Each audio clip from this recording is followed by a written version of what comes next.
What's going on, guys? My name is Jake, I'm Jesus. and this is your Body Comp Prescription, where we help you navigate through all things health and fitness. Hope you're all having a great day, and don't forget to follow us on Instagram at bodycomprx. Jesus, take it away. Now, today we're going to talk about what to actually look for when hiring a personal trainer. Now, previously, a few episodes back, we talked about pros and cons of hiring and utilizing a personal trainer. I think we did a really good job at highlighting why a personal trainer can be beneficial to an individual regardless of their fitness level. So if you haven't checked that out, go ahead and check that out now. But between then, when we recorded that video, and recently, we've noticed a reoccurring comment in one of our TikToks. Now, I'll let Jake, share the quick backstory to that. But the whole point of this is because this comment we've been seeing is, why are we listening to this guy?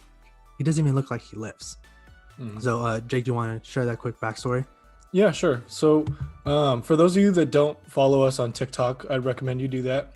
But basically, what happens is I post content almost every single day over there, and some videos do well, other videos don't do that well. Kind of is what it is over there. But every once in a while, there'll be like a gold mine kind of hit of a video that gets a good amount of attention, right? And I've had a couple of big ones, but it seems like most of the big ones are about supplements for whatever reason. Those seem to be the ones that get circulated around the most. Don't know why, but it is. And a reoccurring comment that I tend to get, since I'm generally the one that posts on TikTok, is why should we listen to this guy, aka me, when I don't look like I lift, when when I'm smaller than somebody else, so and so. Like, it's a lot of comparisons, a lot of judgment on physique, basically. Yeah. But yeah, go ahead, take it back. No, so I bring this up because I feel like somewhere along the way, the focus has shifted.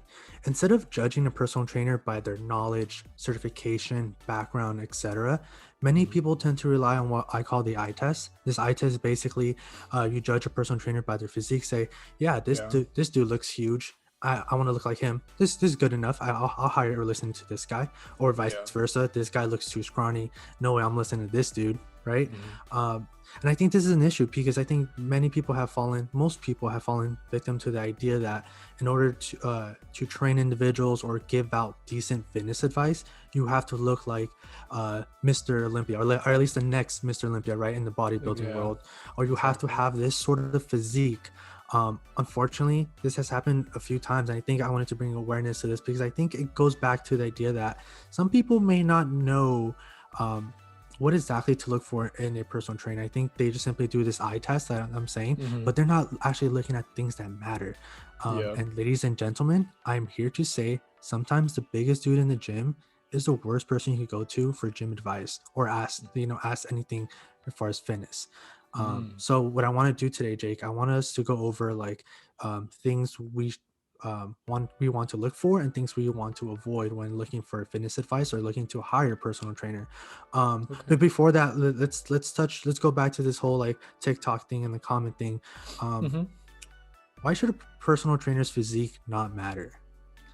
Okay. Well, a personal trainer's physique shouldn't matter when, if you're a client, like if you're trying to find Hmm. someone to listen to, basically, Hmm. it shouldn't matter because at the end of the day, you don't know what their goals are, you don't know what their health conditions are, and you don't know what they have to deal with on a regular basis, basically, you know? I know that I get this comment, and the first time I got it, it kind of bothered me a little bit, but at the end of the day, what I learned was that a lot of people are judging me because maybe through my camera and my angles, I just look like an average dude, which, I am, but I've never once shown my physique.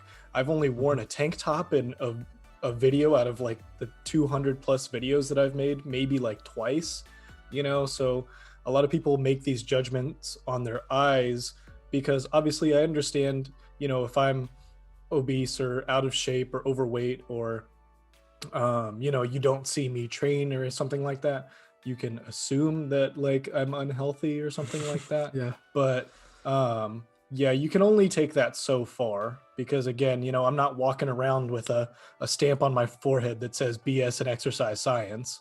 You know what I'm Mm-hmm. saying? So, I have to take that criticism with a grain of salt because I understand I'm not advertising it. But Yeah. yeah, you can't judge based on physique all the time just because you don't know what someone else knows. You don't know their experience. You don't know their goals. You don't know what they have to deal with, basically. Hmm. Yeah, and I think everyone's goal is different and it's unique. So, for example, myself, my goals are unique and unique to myself at least. Hmm. And I kind of want to touch up what I said earlier. The biggest guy in the gym isn't necessarily the guy I'm gonna run to, right? Hmm. I might run to the guy who is doing like kettlebell swings or doing some sort of like body weight movement because my goals is not necessarily to be the strongest dude in the gym or the biggest dude in the gym. My goal is to have maintain proper muscle balance and long-term health, right? Hmm. So it's all kind of relative.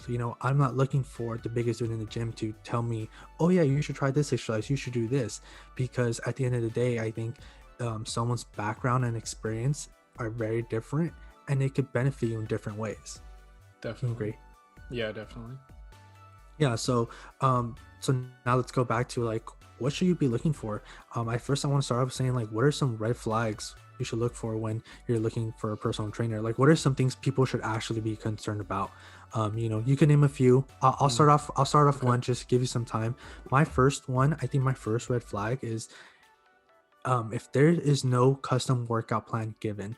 This is if they just say, oh, you want to lose weight, okay, well, we're going to start off with some burpees, and they just start giving you burpees, start throwing a bunch of Yeah. stuff at you.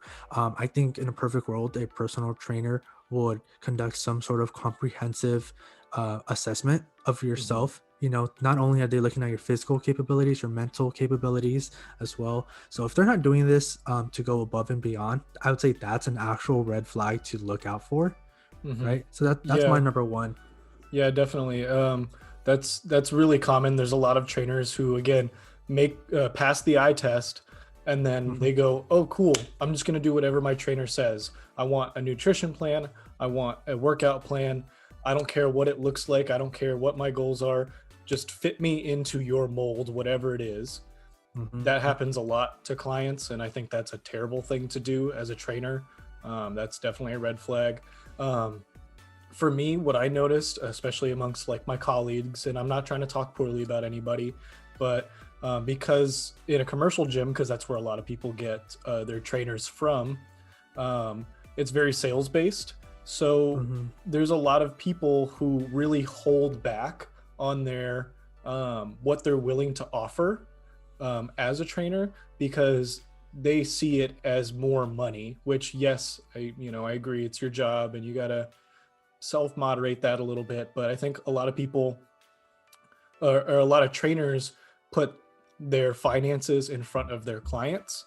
Uh, and that's a big red flag for me. So when they're saying, oh, if I only want to train with you once a week, because that's all I can afford, and then my trainer's saying, nope, sorry, no choice. You got to train with me 5 times a week if you want to reach your goal in X amount of days. You know what I'm saying? To get more sessions out of a person, to get more money out of the person. That's a big red flag. Obviously, the more you train with a trainer, I would say is better, assuming they're a good trainer. Um, but at the end of the day, we understand that finances is a big deal, and they should be doing their best to accommodate you regardless of whatever you can afford. That's a Yeah. big red flag for me, Yeah. is trainers putting their own finances and really forcing sales, supplements, and stuff like that before they've even sat down together and talked about goals and what they want to work on. Now, I do want to say like it's different when they suggest a few products like a foam roller, maybe if you're Yeah, asking yeah. for certain like bands and stuff like that. Hmm. That's different. They're not necessarily selling you anything, but when they're trying to Yeah. push something onto you, like more training sessions, buy this specific product from their gym, that's something to look out for. That's a really good one. My next one I wanted to bring up is, something we like to say here on this podcast a lot is knowing that this journey is a long-term journey. So I think unfortunately sometimes some trainers give you false promises. They're like, oh yeah, you have this thing coming up in about a month. Yeah, I could drop you, like we could do it as long as you put in the work. So they're telling you like as long as you do this, like follow it A through Z step, you will reach their goals. It's kind of giving you like a false hope, because you have to understand that this is a long-term thing. Yes, if you follow everything they give you, you will like potentially reach your goals. But if they're promising you results that are not realistic, I think that's also a red flag. You have to be realistic with yourself, and there has to be some communication and transparency between you and the personal trainer. Definitely. And I think the next thing that I wanted to bring up was that I think you should be looking at the trainer and how they treat their other clients, right? Because like I know there are some trainers who are legitimately on their phone the whole time. I know some trainers who are more busy holding their cup of coffee than counting reps, even though that's one of the jobs that we may not like doing, but we kind of have to do, seeing how interested they are in their clients and how involved they are in another person's training session. Obviously, I don't want you to judge their exercises that they do, because a client may have different goals and such, but I don't think the interest level of the trainer should change, because at the end of the day, if you're my client per se, I want you to hit this goal and I'm going to give you my full attention while you're there. It's a whole customer service kind of deal where you want to make sure that you're going to get treated right when you're paying this, inflated price for a service. You know what I'm saying? So one red flag is, again, like, unless you're cool with seeing your trainer just more interested in their cup of coffee or their phone than what you're doing during a session, then yeah, you could choose whoever you want. But those are some things that I've noticed as a coworker of other trainers that they do, and you might want to look out for those as well. My last one, really one thing I wanted to bring up is kind of piggybacks off what you said, because I think a personal trainer should be adaptable and have the versatility to basically jump from pro level athletes to someone who has never worked out in a day in their life, and the intensity should be the same as far as from the trainer side, right? They should be excited to train you. They should be eager to do this, and the attention to detail should pretty much be the same, if not more, regardless of what other spectrum you fall in, right?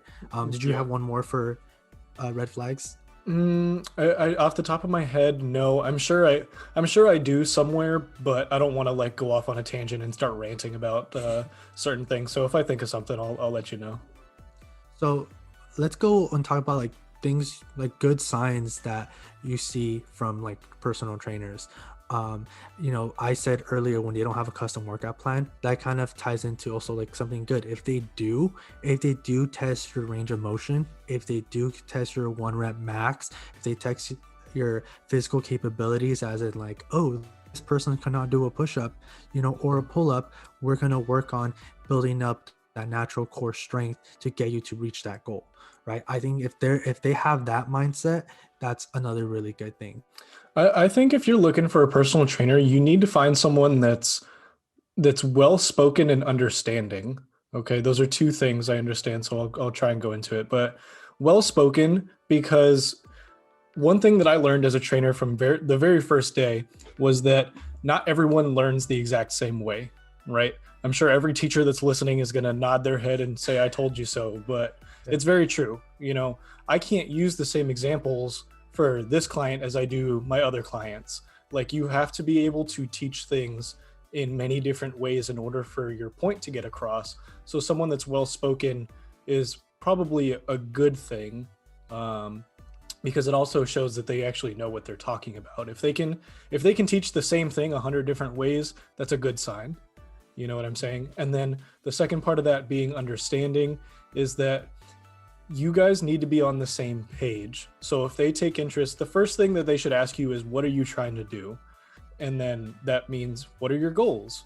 And the more specific your goals are, the easier it is going to be for them in order to help you achieve whatever that is, right? And for them, they like for them to be understanding means I hear you, here's some solutions, and this is what it's going to take from me and from you in order to get this done. So basically they should be able to tell you how to alleviate the problem almost on the spot, because most of them have been there before, as far as some of their other clients, or maybe they even went through it themselves. I think that's a really good thing to look for, is being, again, both understanding, and well spoken. Yeah, that's a really good one. I was gonna say something more along the lines too, approachability, and kind of like the Mm. ability to understand you as an individual, as the client, because we always hear like the personal trainer says like, oh yeah, I was once a scrawny dude, now look at me, I'm this buff dude. But someone, if you could find someone who actually has walked the walk, right, who's Mhm. someone who's been in your shoes, you kind of found the gold mine, because the level of understanding they will have for your goals and appreciation to what you're doing, that goes a long way, because they'll really be able to be like, yep, I know exactly what you're going through, I know how hard it's been, I know how hard it's going to be to get your goal, but we could do it because I've been there too. Or maybe they've had a previous history of training this specific client, Mhm. type of client. So I think that's another really good sign. If you could find someone like that, I think that's really perfect. Did you have one more to add? I'll just piggyback off of that. Specifications are a big deal.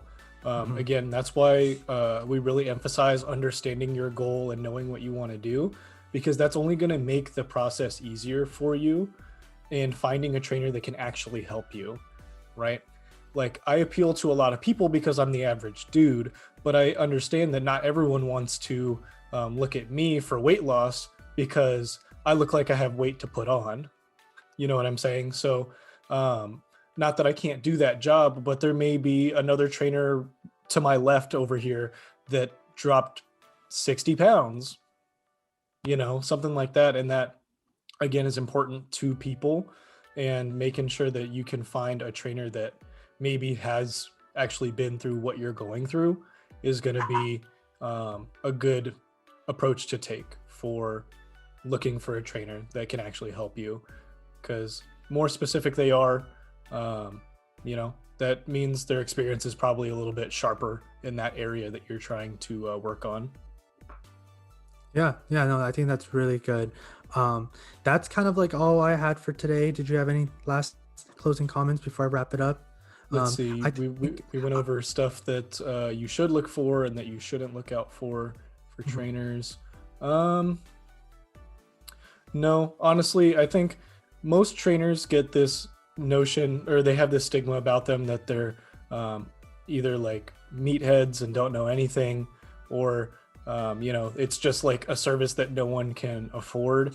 And at the end of the day, there are options for everybody. So, like, you can find what you're looking for, if it is something that you're mildly interested in.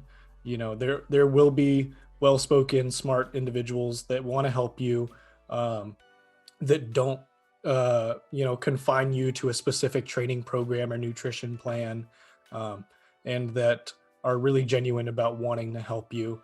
So, you know, I think just use your best judgment. Try not to be too emotional when going in and looking for a trainer. Just be Mhm. very objective, and they'll appreciate that also. Because one thing that a trainer doesn't want is a client that is really difficult to work with. So it may even be better for them to have you work with someone else as opposed to them. So that's pretty Yeah, much all I have to say. well said. And I want to wrap it up by reminding people that the eye test isn't the end all be all, the reason you should be hiring someone. How Jake said, there's many people who out there who have previous extensive knowledge on many different things, and there's always that individual that's best for you, and there's some personal trainers that are not for you. It's just a part of the game. It's something to take into consideration. But yeah, that's all I have for today. On today's episode, we talked about what to look for when hiring a personal trainer. We hope that inspire you to go out and look for a trainer that really fits you and gives you everything you want from a personal trainer. Let us know down in the comments though, how have you found your personal favorite trainers, and what about them did you like, or what about them did you not like? With that being said, we hope you enjoyed today's episode. Thanks for listening. Until next time, peace.